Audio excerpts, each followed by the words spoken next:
Ladies and gentlemen, I basically given up of getting a new car, and I think it's important for me to share with you what my plans are ahead because I've been blessed with a very good advice from someone on my YouTube channel, and I would like to share with everybody this course of action that I'm going to take, and this might also benefit some of you guys. Let's watch on, shall we?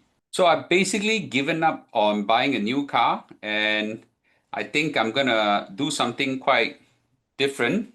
And some of y'all will find it interesting, or some of y'all find it like, why Mr. Lu are doing that. And some of y'all may even have better advice they're gonna give me. I would like to hear them as well. But basically, this is what I'm leaning to right now. I was very blessed by a comment that's made by Sean Chui, and he basically said this. An advice for you, Mr. Lu, you should renew your COE for your Vezel. First of all, your par value is low. I'll be frank with you, before this comment come out, I don't even know what's a par value. You renew for 10 years and you pay for Cat A COE, okay, which is interestingly did not go up. Anytime the timing is right, you can sell off and get the prorated COE back. 100,000 to renew, 1 year, only 10%, $10,000 depreciation. Where to find such a cheap lobang? I really think you should renew. Sell your Vezel off anytime you want for a new car, no issue. It makes a lot of economic sense since your par value, if I'm not wrong, should be only about 4 to 5K. So this is a brilliant advice that's given by a follower. First of all, I really like to thank you. I don't mind buying you coffee or lunch if you're free. So I went to quickly check what on earth is a par value, right? Par value simply means the value that I get back if I scrap the car. But if I don't scrap the car, if I renew my COE, I will lose my par value. Now, my old car, that means some of my Toyota RAV4, Mazda, whatever. I own a handful of cars before this long time ago. When I scrap it, I get 10 over $1,000, but I didn't realize it, and this guy know more about my car than I do. When I scrap it, I'll get $4,700 or so. But if I extend my COE, I will lose this 4,700. Okay, so there is a trade-off somewhere. I work through with you the economics of it. But this single advice that's given by Sean changed my whole car ownership strategy moving forward. Okay, it's really community wisdom at the best that saves me a hell of money. So I'd like to say thank you, Sean. You really changed my perspective. And of course, after Sean gave this advice, I sought my good friend artificial intelligence advice. I used 2 or 3 different AI to just verify this strategy, and every of them said damn good strategy. But let's watch and explain. Let me explain why. So now, before that, I know a lot of people has made this comment. Mr. Lu, you're so rich, you can buy any car you want, whatsoever. Okay, I'll just say this. I may be well-to-do. Yes, I can almost buy any car I want. Maybe not million over dollars car, but generally nice car. I think I can afford it. But I'm not stupid with money, and maybe you can even go to the point that I'm stingy with money. I'm very pro economics and anti wastage. So the COE prices is ridiculously high right now, causing the car prices. The car I'm looking at right now, I think is hover between 190,000 to 200,000, 200 over 1,000 by the way. It tracks a 20,000 annual depreciation. So 200,000 divided by 10 years is 20,000 depreciation. Where I think this is just ridiculous, you know. And my position is I don't want to burn money for zero economic value. So this is not about wealth. This is about capital efficiency, and leaving a sensible legacy to my children, meaning that I want to be a good example to my children, not to chase this kind of value. My Honda Vezel is, if I renew it, I would have to pay roughly about 113,000 or so for the PQP. I actually don't know what PQP stands for. Something about quarterly COE, average price, and things like that. Then, I get to use the car for 10 more years. So every year is about 11,000 depreciation. So every month is about slightly less than $1,000. Okay. And I will forfeit 4,007. The good thing is that, I'll show you the economics and say that this is actually quite worth it. And the total kilometers I've driven so far for 10 years is about 160,000. I don't know whether 160,000 is high to you or not, but I don't get to use my car a lot in the past. It's largely because I travel a lot, like, a lot for the last 10 years. So I think that, it's a very sensible decision to do that. So let me give you the economics of it and let me walk through with you. Okay. First of all, okay, even if I just renew it for 1 year, it will already make sense. If I renew for, that means I renew the COE, but I terminate after 1 year, or terminate after 2 years and terminate after 3 years. The longer I wait, the more savings I get. So in the case of a 1 year renewal, basically it will cost me about $11,000 plus the par value loss. Okay. So it's about 16,000 or so, but I save about 3,000 or $4,000 compared to if I buy a new car on depreciation.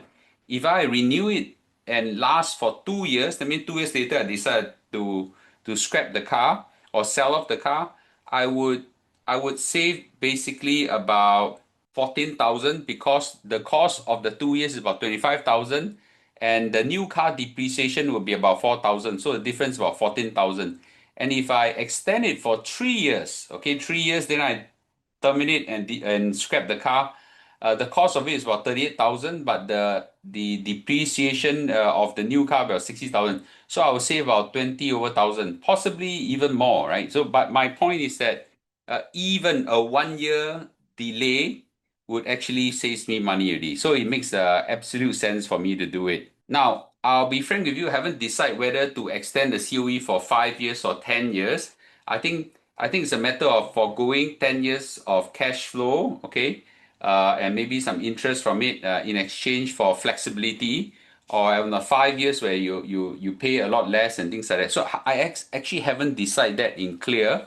I happy to hear some of your views whether I should get a 5 or 10 years. But I think the key thing is that 10 years will give you a maximum flexibility, and I can wait across 10 years for the COE price to fall, and I just go for the queue.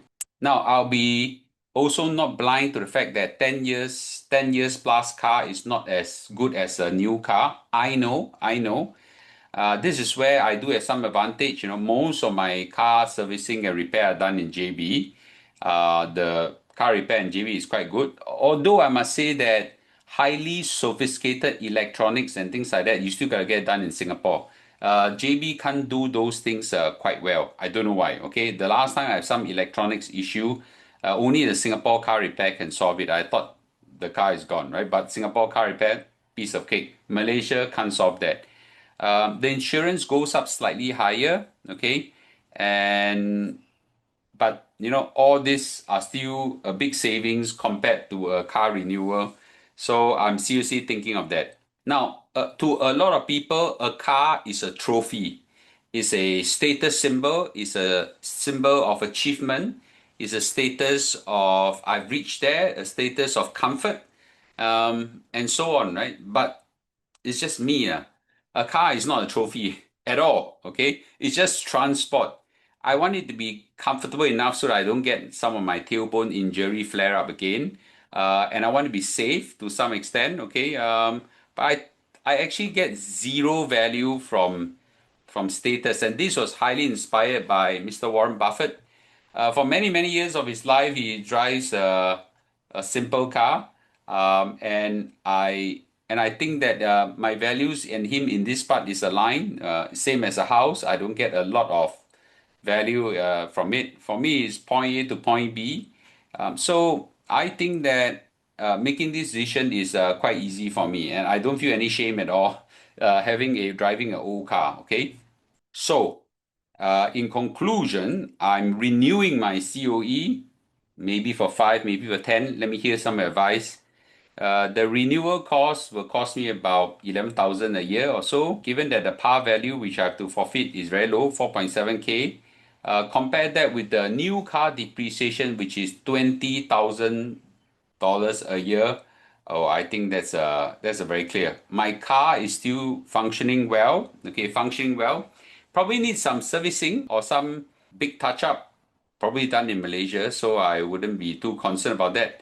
Otherwise, I think it's okay, man. So I think one more important thing that a lot of people didn't realize is that when I terminate my car anytime, let's say in 2 years or 3 years or even 1 year, I can then claim back all the COE remaining value that I have paid forward. So I don't lose in COE value in that sense. So this move buy me time. And I don't need to rush like every father, mother, son go after COE in this mad rush in this period. So I'll try to buy a car when it's off peak season, possibly in the later part of the year or maybe in the time of year where life is more calm or things like that. And I think that this gives me a lot of flexibility and opportunity. So if the car COE prices fall significantly in the next 1 to 5 or 10 years, I'll buy one immediately and claim back all the remaining COE. So this is a bridging measure. This is not a permanent decision. Okay, so I do give myself choice of that, and if the COE do comes cheap suddenly, I will go for the queue. If it doesn't, well, it's okay, right? So this is my thought, right? My thought. I'm happy to hear what you say as well. So in conclusion, I would like to ask everybody, what do you think? Okay. Does this make economic sense to you guys? Would you buy a new car? Okay, what factors would you do to tip your decision? And especially those car experts, and I must confess, I'm not one. Okay. What do you think, right? So, how are you navigating your COE in this environment? Share with me. And once again, I would like to thank Sean. You have been incredible in this journey for me to make a decision. Okay. So, thank you again. And thank you all for sharing all your opinions. And I'll see you tonight, probably after 11 plus, after my lesson for a live stream. Thank you and have a great day ahead.